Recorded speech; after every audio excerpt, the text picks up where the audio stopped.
جو امپورٹڈ حکومت ہے جو سازش کے تحت پاکستان کے اوپر مسلط ہو گئی، یہ امریت سے بڑھ کر اقدامات یہاں پہ کر رہی ہے۔ ارشد شریف صاحب، ان کے اوپر پاکستان کے مختلف تھانوں میں آپ نے FIRs ہوتے ہوئے دیکھا۔ سمیع ابراہیم صاحب، ان کو جس قسم کی دھمکیاں دی گئی، ان کے اوپر جو FIRs کا نہ روکنے والا سلسلہ آغاز کر دیا گیا، انہوں نے کیا بات کی تھی؟ ان کے اوپر آپ بغاوت کے مقدمات کر رہے ہیں، آپ ایاز امیر جیسے بزرگ کے اوپر تشدد کرتے ہیں، آپ عمران ریاض خان کے اوپر پہلے FIRs کرتے ہیں، پھر ان کے اہل خانہ کو دھمکاتے ہیں، پھر ان کے گھر کے اندر گھس کے اور پولیس کو چاروں اطراف میں کھڑا کر کے ان کو ہراساں کرنے کی کوشش کرتے ہیں، پھر ان کے والد صاحب کے اوپر آپ جعلی کیسز بناتے ہیں، اور آج عدالت کے حکم کے باوجود اسلام آباد کے احاطے میں اس کو گرفتار کیا جاتا ہے۔ تو کیا یہ آپ کون لوگ ہو کہ آپ بغاوت کے اور آپ محب الوطنی کے سرٹیفکیٹ بانٹ رہے ہو، آپ غداری کے فتوے بانٹ رہے ہو؟ کون نہیں جانتا کہ ارشد شریف، سمیع ابراہیم، عمران ریاض خان، موحد پیرزادہ، ان لوگوں نے پاکستان کا مقدمہ لڑا۔ دہشت گردی کی جنگ جب ہم لڑ رہے تھے، یہ لوگ آواز اٹھا رہے تھے اور پاکستان کا بیانیہ دنیا تک پہنچا رہے تھے۔ یہی وہ لوگ ہیں جو آپ کی ففتھ جنریشن وارفیئر جس کا بارہا ذکر ہوتا تھا، یہی لوگ مقدمہ لڑتے تھے، آواز اٹھاتے تھے۔ آج آپ غداری کے سرٹیفکیٹ بانٹ رہے ہو، آج آپ ہر کسی کے اوپر آپ بغاوت کے FIRs کر رہے ہو۔ اس سے اگر آپ کا یہ خیال ہے، مجھے وہ ایک کہانی یاد آ گئی کہ ایک بادشاہ تھا، وہ چلا گیا ایک فلسفی کے پاس، ایک بزرگ کے پاس، کہتے کہ مجھے ایسا ہنر دکھاؤ، کیونکہ میں ناجائز طریقے سے حکومت میں آیا ہوں، تخت پہ بیٹھا ہوا ہوں، مجھے ایک ہنر سکھاؤ کہ میں ذرا دیر تک حکومت کروں۔ تو انہوں نے کہا کہ ایسا کچھ کرو کہ لوگ محبت کرے۔ کہتے کہ محبت نہیں، نفرت کرتے ہیں۔ تو پھر کیا کروں، کوئی اور طریقہ بتاؤ۔ کہتے کہ لوگوں کو پھر ڈراؤ۔ تو اس نے کہا، بادشاہ نے کہا کہ نہیں، میں ناجائز طریقے سے آیا ہوں، محبت بھی نہیں کرتے، نفرت بھی کرتے ہیں، ڈرانے کی بھی کوشش کی، ڈرتے بھی نہیں ہیں۔ تو پھر بزرگ نے کیا کہا کہ خود بھاگو ورنہ لوگ جوتے مار کے بھگا دیں گے۔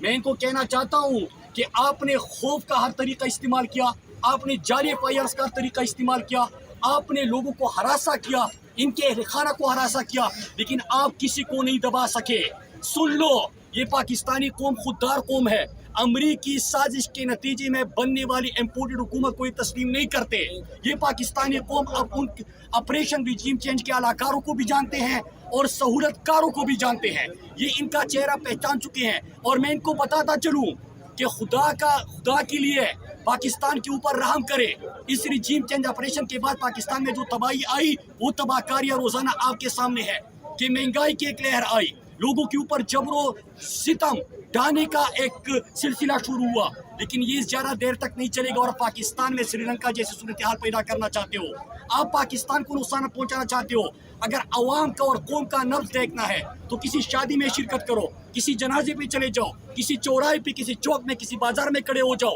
آپ کو ایک ہی آواز سنائی دے گی کہ پاکستان ان غداروں کو معاف نہیں کرتا جنہوں نے پاکستان کا سودا کیا، پاکستان کی خود مختاری کا سودا کیا۔ پاکستانی ان لوگوں کو آپ معاف نہیں کرتے جو پاکستانی عوام کے مینڈیٹ پہ ڈاکہ مار کے رات کی تاریکی میں سازش کے تحت پاکستان میں حکومتیں بدلنا شروع کر دی۔ پاکستانی کبھی ان لوگوں کو معاف نہیں کریں گے۔ اور عمران ریاض خان کے گرفتاری کے اوپر پاکستان تحریک انصاف کل پورے پاکستان میں